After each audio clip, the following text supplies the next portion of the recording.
YB stays on your neck. Yo, my dance, make sure you hit that like button, comment, subscribe, and obviously hit the bell for notifications. It's your boy the YB coming in live and direct, 6:29 a.m. in the UK. We're holding it down for the YouTube man them, boxing man them. Anyway, wow, what a cracking fight. I've got to say though, I feel disappointed and angry for Shawn Porter. Everyone getting gassed. Errol Spence talking about, oh yeah, oh yeah, man, I want to prove how much power I had. You chipped him on the chin. You caught him, in fact, never mind chipped him on the chin, you caught him. It's funny enough, I was talking about people being chipped on the chin. Daniel Dubois fought some African Don earlier today and he chipped him right on the chin. Yeah?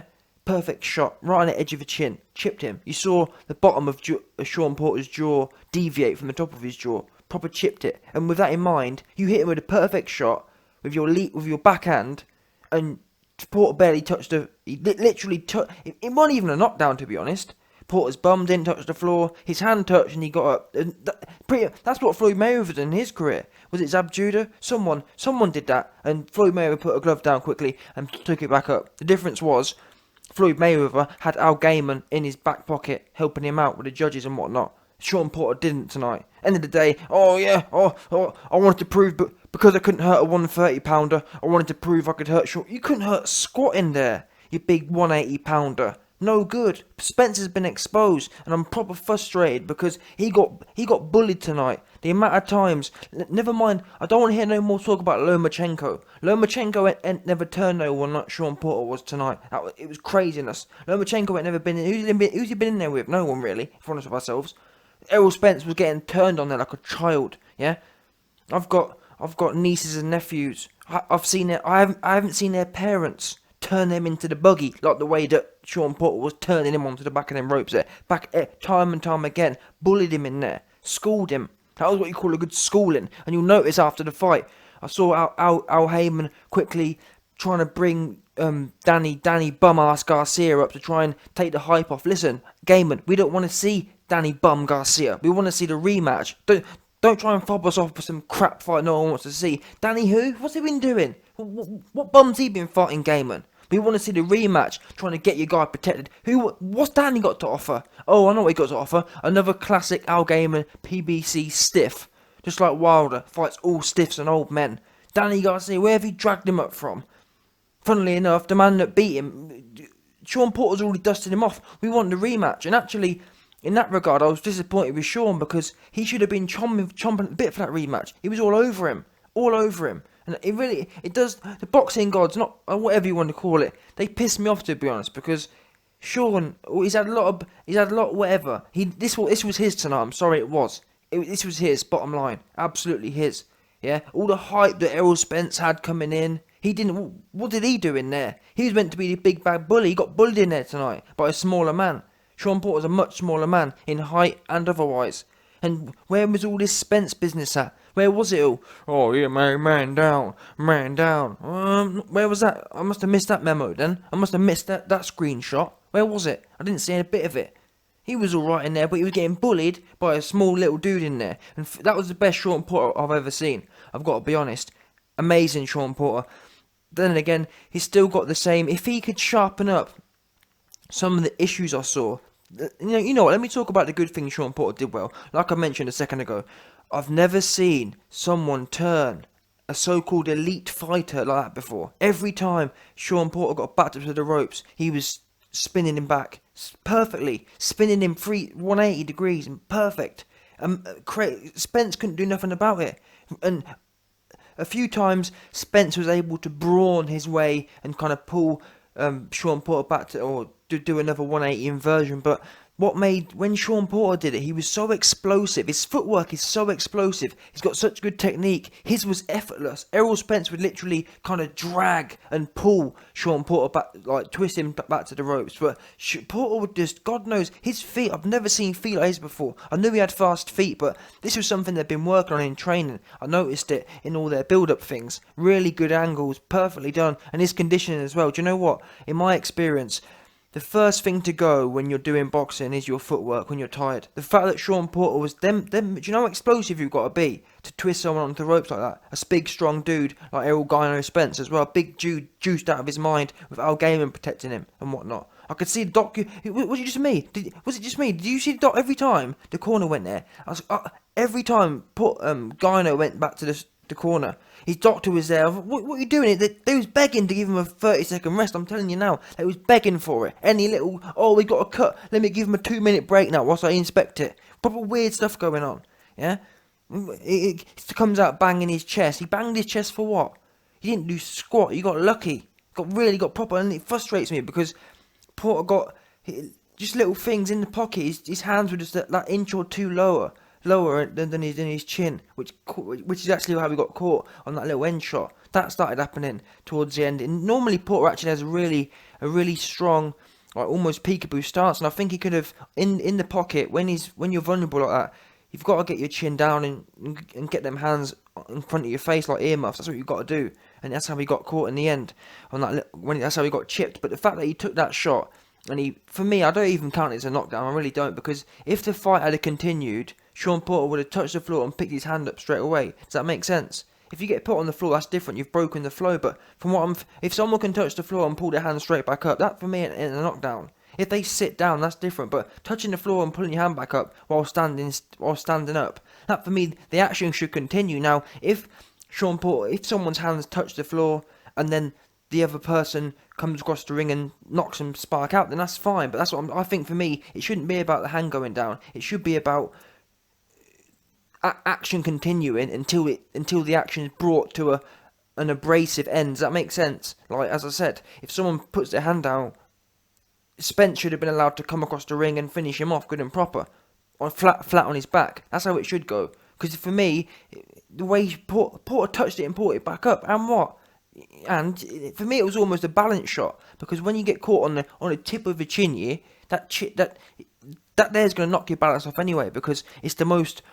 If you think of your body as like a pendulum, that end of the chin, that's the furthest part away of all your body, so it's going to put you off anyway. When you got force going into one particular end, that's the most.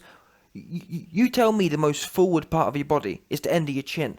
So when someone hits that, it just completely takes off your equilibrium. Nothing to do with being unconscious or your consciousness. That's just how it goes. Pure physics out here. Pendulums and whatnot. But anyway, I'm not getting fixated on that. But that for me is what essentially changed the fight. That there enabled Al Gaiman to get to the judges and referees and start talking about, oh yes, let's change the scores now because we've got the knockdown, we can justify it. They couldn't justify it before. Bearing in mind, like I say, I like to discount things. Spence was the big bad bully. Spence was the A-side. He weren't no A-side tonight. And the fact he wasn't, he lost the fight, in my opinion.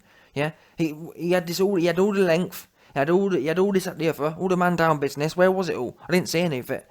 He got a half lucky shot that shouldn't even be counted, in my opinion. Anyway, let me break down the notes I've written, because I've got to be honest with you, I put my hand straight in the air. I did do a kind of, not a prediction, I did a kind of highlight stuff before the fight, and my opinion was, I was like 60-40 Spence, if I'm honest, but I'll be even more honest than that. As the fight started, after 3 rounds, I'd literally written off Shawn Porter. I'd written here that Porter had the heart, but I'm not sure about his ability to have skills. And I wrote here that I think someone like Crawford will have the heart and the skill level. However, no sooner than I said that, it turns out that I think in round 4, Porter he had a wicked round 4, got proper stuck in. He started turning Spence, and this is where some of my negatives started coming as well. Though you'll notice that Porter, for me, he almost either closes his eyes when he throws shots on the inside. When he's either smothers his work so he doesn't catch you on the end of, so he's not hitting the target like at maximum velocity. He smothers it, so he's way too close. You can't, if you're too close, it's the same as being too far away almost. You just smother it. You take all the ding out of your shots, and that's what he always does. And if Shawn Porter doesn't smother his shots, he was missing a lot. He was almost like looking at the floor and just swinging, or closing his eyes and swinging, which is something that quite a lot of fighters do, in much you close your eyes when you're swinging. But I understand it, because you're not sure, or sometimes it's just kind of like a reaction. When you start throwing heavy shots, you just kind of close your eyes and hope for the best. But I think I don't know what it is. I'm not sure if he's closing his eyes, but one thing I know for sure, he can't be looking at the target, because a lot of the time he throws and he's just miles off. Now, comparatively, when you look at Mayweather, you don't really see him close his eyes much, and most importantly, I don't really mind if you close your eyes if you're hitting the target, but Porter's accuracy is way off, and the reason I say that is, it's in terms of energy management. Yeah, it's good to throw, but throw and have some and know where it's going. Because if I'm telling you now, if Porter could get his distance right on them shots, i.e., not smother and not just throw and close your eyes and miss the target and be miles off. If them shots were landing, he's either going to, number one, reserve energy and be able to be more explosive in other areas, or he's going to be landing them shots. And if he'd landed several of them shots, well, probably about 30 within the fight, 30 shots Porter through, which if they were an inch or more, and it wasn't because, oh well, he missed by an inch because Errol Spence was moving his head. No, he missed by an inch, literally because his accuracy was off. It wasn't because Spence was moving. There was several times in the pocket where Porter threw, Spence was as square and as straight up as a tree, but he just missed it. And that for me is frustrating. And I've got to be fair to Spence. Spence, on the other hand, he was landing, whilst he wasn't as plentiful, he didn't have as much volume as Porter. The ones he did throw were clipping Porter on better angles. That said, to be fair to Porter was, because Porter had higher volume, he was landing probably, I don't know, 1 in 7. Which still meant, because he was throwing so many, it still meant he landed quite a few. Spence, on the other hand, he wasn't throwing as many, but the ones that he did throw had a lot more accuracy, in my opinion. It will be intriguing to see how the combi box stats work out. Although I don't really believe in them, because I don't care what no one says. There's no way Porter was as accurate to the head as Spence tonight, no matter what the stats say. And it's frustrating because he was doing more work than Spence. And he should have been, he's always had this problem with smothering. He's always had a problem with his range, and I'm not sure what it's about. I'm really not. Maybe it's because his feet are so damn quick. He just kind of oversteps the mark by an inch or two. But yeah, them feet, man. And never mind. I don't want to hear nothing about Lomachenko no more. Seriously, I don't. I couldn't care less. Lomachenko ain't got his feet. And he's a 135 years old. This man's a 147 pounder, and he's stocky up top. His feet are crazy quick. Crazy. He completely. People will set, and this is one thing I noticed as well. You'll notice Errol Spence's jab wasn't going, and I thought, what's going on here? And actually, a few times he did bring it into play. It did some damage, but I think the problem is Porter's feet are just too damn quick. Whenever Spence was dinging the jab, Porter was stepping in with a double jab, crazy quick feet, and it was completely putting Spence off his game. Porter's feet are so quick, it completely made up for his lack of height and his lack of length and whatnot. Completely, his footwork completely nullified Errol Spence's jab. Spence couldn't throw it because every time he threw a jab, Porter was coming in with a double behind it with his massive, crazy quick feet. This for me was the prime Shawn Porter. I've never seen him as good. I've never seen him in good a shape. I've never seen him as fast as this. I've never seen him as on it as this. I actually, like I said, I wrote him off, and I got to say, this one, I actually felt sad. I actually felt sad watching this fight because he deserved this one for me. He did. Bearing in mind everything he was up against, he deserved this one, in my opinion. All the reporters talking about, oh yes, it's right Spence got this one. Why is it right Spence got this one? What did he do? He had an average performance in terms of who had the bet. In terms of who outperformed themselves. I don't care what no one says. No Errol Spence fan can go home tonight and say, you know what, my man outperformed. He came in and had an average performance. He didn't do nothing special. Whereas for me, Porter actually came and he brought something that he brought something that was over and above what everyone expected, and for me, that gets the win. Especially when you consider, in terms of actual points, Porter was getting stuck in. But it's just, for me, it's that 1 or 2%. It's that if his accuracy was more on point, it would have been a pure shutout. But them big shots which he could have landed were just an inch or two too short. Anyway, before I finish, let me check here what else I've got. Yeah, Spence looked about 180 £180 in there. Look, Spence looked massive. I don't give a f what no one says. Looked huge in there, absolutely massive. Big, massive dude in there, and it'll be intriguing because I know, and this is what makes me laugh. Spence didn't even call out Crawford, did he? Didn't have nothing to say about Crawford. That's another thing. I said it earlier, but why the fuck have they got Danny Garcia in there? Who wants to see that crap? Seriously, who wants to see it? Not even one person. The crowd started booing, and rightly so. And the minute the crowd, it was funny because when Danny Garcia first turned up, Spence was smiling like, "Oh, thank you, Al. Thank you, Uncle Al, for giving me another breather." So I don't want none of Porter again. I don't want none of Crawford. Give me another stiff to put in there. Garcia is a stiff. Yeah, that's what we know that.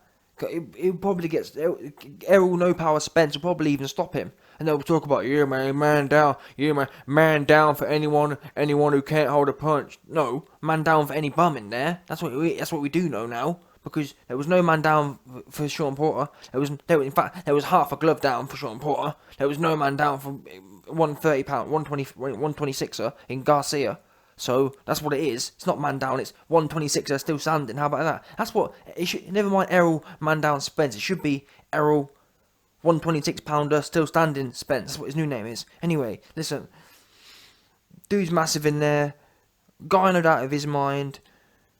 Yeah, Shawn Porter falling short. I've got that on there. Eyes closed. Yeah, he must. My man Porter must have his eyes closed or something, man. That's what I do know. His eyes must be closed. He ain't looking what he's doing because too many of them shots were just silly short. And this for me, what's the point throwing it if you're going to be short? The pressure's good, but he's got great feet. So why not just move your feet that bit closer?